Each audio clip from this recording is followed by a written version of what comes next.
حضرت بلال حبشی رضی اللہ تعالیٰ عنہ نے سارا گھر کا کام کاج خود سے سنبھال لیا تھا. ایک دن غائب ہو گئے حضرت بلال اذان دے کے, فجر کی اذان دے کے. ایک دن فجر کی اذان دے کے غائب نہیں ہونا چاہیے.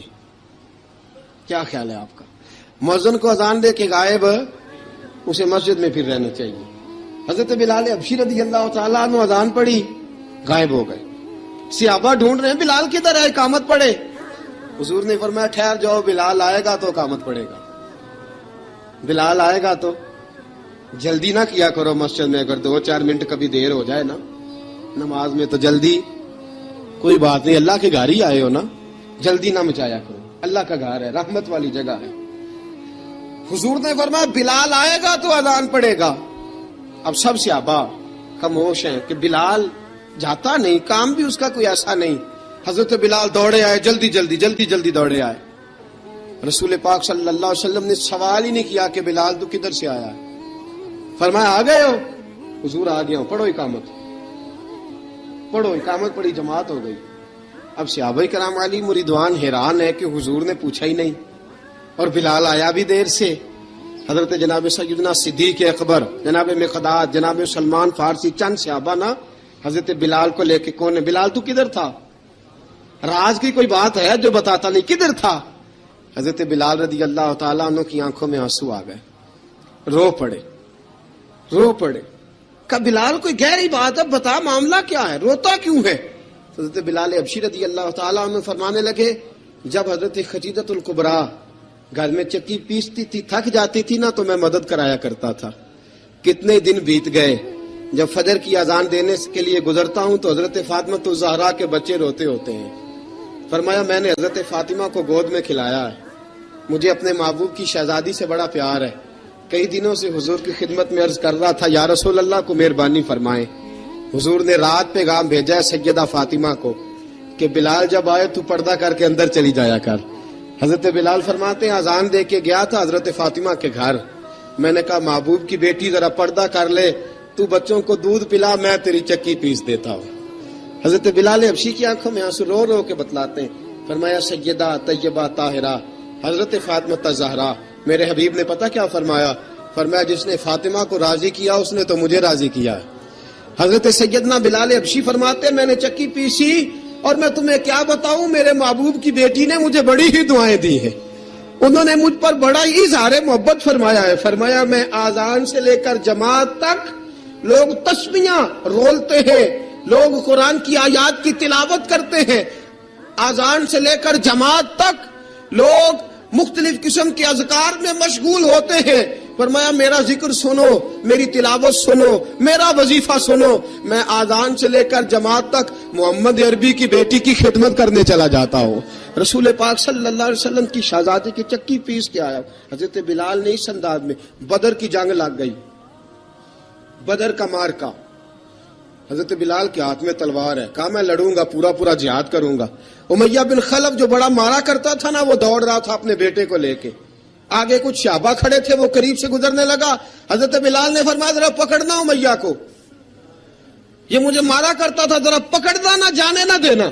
امیہ کو صحابہ نے روکا. حضرت عبد الرحمن ابن عوف نے پکڑ کے ایک زور سے گھونسا مارا, ادھر جا کے گرا. حضرت بلال تلوار لے کے کھڑے ہیں امیہ کے سر پہ.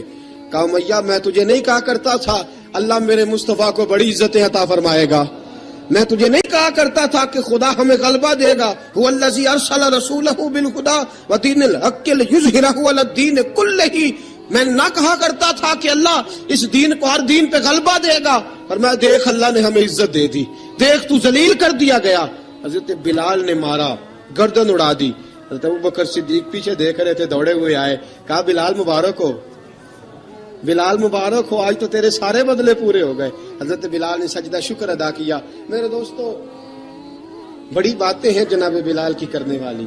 یہ وقت ساتھ نہیں نہ دیتا کسی کا, یہ رک جاتا ہے, یہ کہتا ہے کہ بس اب رک جاؤ, وقت ہو گیا آگے گزرنے کا. حضرت بلال حبشی رضی اللہ تعالیٰ عنہ رسول پاک کا وصال ہوا نا, حضرت بلال نے منہ سے لفظ ہی کوئی نہیں ادا کیا. کسی نے اپنا دکھڑا کسی انداز میں سنا لیا. حضرت عمر نے کہا, جس نے کہا حضور وصال کر کے گردن اڑا دوں گا. حضرت عثمان غنی نے کہا خبردار کوئی مجھے آ کے نہ بتائے کہ مصطفیٰ وصال کر گئے. حضرت علی المرتضیٰ رضی اللہ تعالیٰ عنہ نے فرمایا نہ بھائی میرے مصطفیٰ پر تو موت آتی ہی نہیں، جس طرح عام لوگوں پہ سب لوگوں نے اپنے اپنے اظہار کر لیے نا، بلال نے کسی کو دکھ بتایا ہی نہیں. ایک کونے میں بیٹھ کے نا حضرت بلال اکیلے آنسو بہاتے رہے، کسی کو بتایا ہی نہیں، اکیلے روئے. ایک شخص کہنے لگا یار بلال بولتا نہیں، کہا نہ بلاؤ اسے. عصر کی نماز کا وقت ہوا نا تو وہ بلال جو کعبے کی چھت پہ بغیر سیڑھیوں کے چڑھ گیا تھا، وہ بلال جو کعبے کی چھت پہ بغیر کسی سہارے کے چڑھ گیا تھا، اس بلال کو کہا کہ بلال چڑھ ذرا آذان پڑھ مسجد کی چھت پہ چڑھ جا. حضرت بلال کئی بار چڑھے اور کئی بار گرے، کئی بار چڑھے اور کئی بار گرے.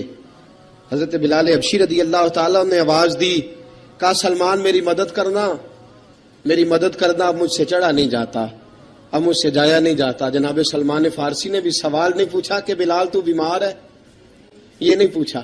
حضرت بلال کو 2-4 صحابہ نے اٹھایا، چھت پہ پہنچایا. بلال نے اذان شروع کی.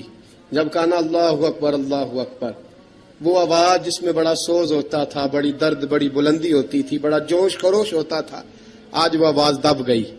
جب بلال نے کہا نا اشہد ان لا الہ الا اللہ، حضرت بلال رضی اللہ تعالیٰ عنہ نے تھوڑی دیر روک کے سانس لیا. جب کہا نا اشہد ان محمد الرسول اللہ، جو سارے چپ کھڑے تھے نا ان میں سے ایک بابا رو پڑا جس کا نام ابو بکر صدیق تھا. جب حضرت ابو بکر صدیق کی آنکھ میں آنسو آیا تو حضرت بلال چھت کے اوپر زمین پہ گرے، زمین پہ گرے اور کہا ابو بکر یہ ڈیوٹی کسی اور کی لگا دے، یہ ڈیوٹی کسی اور کی لگا دے، اب میری روح اجازت نہیں دیتی، مصطفیٰ کریم کے بعد مجھ سے اذان نہیں پڑھی جائے گی. آپ نے واقعہ سن رکھا ہے کہ ایک بار صحابہ نے بلایا، دوبارہ آئے، حضور خواب میں ملے، کہا بلال تو آتا کیوں نہیں؟ بلال چھوڑ کے چلے گئے تھے. فرمایا اب میرا یہاں دل نہیں لگتا. ملک شام کے شہر حلب میں چلے گئے تھے، چھوڑ دیا تھا مدینہ منورہ، اب میری نگاہوں میں جچتا نہیں کوئی، جیسے میرے محبوب ہیں ایسا نہیں کوئی. حضور خواب میں ملے، آئے مدینے. حضرت بلال آخری بار، لوگوں نے کہا اذان پڑھو، کہا مجھے وہ اذان بھول ہی گئی ہے جو مجھے مصطفیٰ کریم کے زمانے میں پڑھا کرتا تھا، مجھ سے نہیں پڑھی جاتی، نہ مجھے کہو، میں کیسے پڑھوں؟ امام حسن اور حسین نے آ کے دامن تھاما نا تو کہا بیٹا میں تمہاری نانی کا بھی نوکر رہا ہوں، میں تمہاری ماں کی چکی بھی پیستا رہا ہوں، مجھ سے کوئی فرمائش نہ کر ڈالنا، میں نے نوکری کی ہے اور مجھے اگر اللہ نے توفیق دی تو میں تمہارے بچوں کے پیر بھی دھویا کروں گا. لیکن امام حسن رضی اللہ تعالیٰ عنہ نے فرمایا بلال ایک بار تو اذان سنانی پڑے گی. سنائی بلال نے اذان. کوئی گھر مدینے میں ایسا نہیں تھا جہاں سے رونے کی آواز نہ آئی ہو. حضرت عمر فاروق رضی اللہ تعالیٰ عنہ اپنے زمانے میں شام گئے تو جناب بلال حبشی رضی اللہ تعالیٰ عنہ سے کہا کہ اذان پڑھو. حضرت بلال نے فرمایا میں پڑھ ہی نہیں سکتا. بڑی ہمت کے بعد اذان پڑھی اور جناب بلال نے کہا تم اگر روئے نہ تو میں اذان پڑھوں گا. رونا نہ، وعدہ لے لیا. حضرت عمر تو نہ روئے لیکن معاذ ابن جبل نے رونا شروع کر دیا. جب معاذ ابن جبل روئے تو پھر عمر بھی روئے، جب عمر روئے تو پھر بلال بھی روئے. وہ اذان اشہد ان لا الہ الا اللہ تک گئی. رسول پاک کے بعد پھر اذان اس سے آگے بڑھ نہ سکی. حضرت بلال کا وقت وصال آیا. حضرت ابو درداء کے داماد تھے جناب بلال حبشی.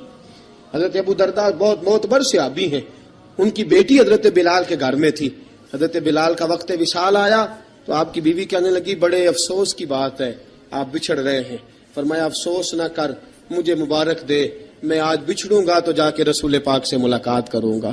حضرت بلال حبشی نے، میرے دوستو، غریب آدمی تھے نا، مال تو زیادہ نہ دے سکے لیکن انہوں نے خدمت اس طرح کی. آپ میں کھنگالتا رہا کتابیں، 28-29 کتابیں میں نے کھنگالی اس ہفتے میں حضرت بلال پر. حضرت بلال کا دعویٰ ہی کوئی نہیں. پوری کتابوں میں، پوری سیرت میں کہیں کوئی دعویٰ ملتا؟ کہیں نہیں کہا میں نے یہ خدمت کی ہے. یہ دعویٰ حضرت بلال کا دعویٰ، میں غور کرتا رہا اس بات پر کہ سب لوگ دعویٰ کر لیتے ہیں نا. بعض صحابہ کے دعوے ملتے ہیں کہ ہم نے فلاں موقع پہ خدمت کی تھی، بلال بدر میں، بلال احد میں، بلال خندق میں، بلال فتح مکہ میں. بلال نے ساری خدمتیں اپنے سر، لیکن بلال کا دعویٰ، حضرت بلال نے اپنے منہ سے ایک بار بھی نہیں کہا میں نے یہ خدمت. عشق بہت کیا. غریبوں جان نہ چھڑایا کرو، یہ کہہ کے جان نہ چھڑایا کرو کہ ہم کیا کر سکتے ہیں، ہم کدھر جائیں، ہم آگے بڑھو، عملی طور پہ اپنا آپ پیش کرو، رسول پاک کے عشق میں رنگ جاؤ. حضرت سیدنا عمر فاروق رضی اللہ تعالیٰ عنہ فرماتے تھے بلال اب تو حبشی غلام نہیں، اب تو مصطفیٰ کے صحابہ کا امام ہے. اب تو ہمارا امام ہے. جناب بلال حبشی رضی اللہ تعالیٰ عنہ کی زندگی بتلاتی ہے کہ غریب اگر آئے اور اپنے آپ کو رنگے رسول پاک کے رنگ میں تو وہ اتنی خدمت کر سکتا ہے، اتنی خدمت کر سکتا ہے کہ کوئی تاریخ بھی حضرت بلال کو چھوڑ کے مکمل ہو سکتی نہیں. کوئی بھی تذکرہ جناب بلال کو چھوڑ کے صحابہ کے تذکرے مکمل ہو سکتے نہیں. اور جہاں جہاں بھی عشق کی داستان لکھی جائے گی پہلے بلال کا نام لکھا جائے گا، پھر بات آگے بڑھے گی. اللہ ہمیں بھی حضرت بلال کے عشق کا قطرہ نصیب کرے، ہمیشہ مدحت خیر الانام میں گزرے. دعا ہے یہ عمر درود و سلام میں گزرے. وآخر دعوانا ان الحمد. اور اگر آپ نے ابھی تک ہمارا چینل سبسکرائب نہیں کیا تو فوراً سبسکرائب کیجئے، ساتھ ہی بیل آئیکن پر کلک کریں تاکہ مزید آنے والی ویڈیو ہے وہ آپ کو وقت پر ملتی رہیں. اللہ حافظ.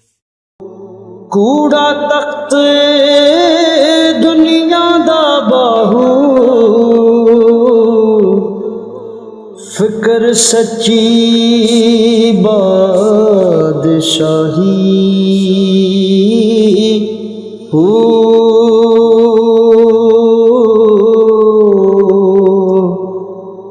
جس دل سے میں اللہ دا چمکے عشق بھی کردہ ہلے.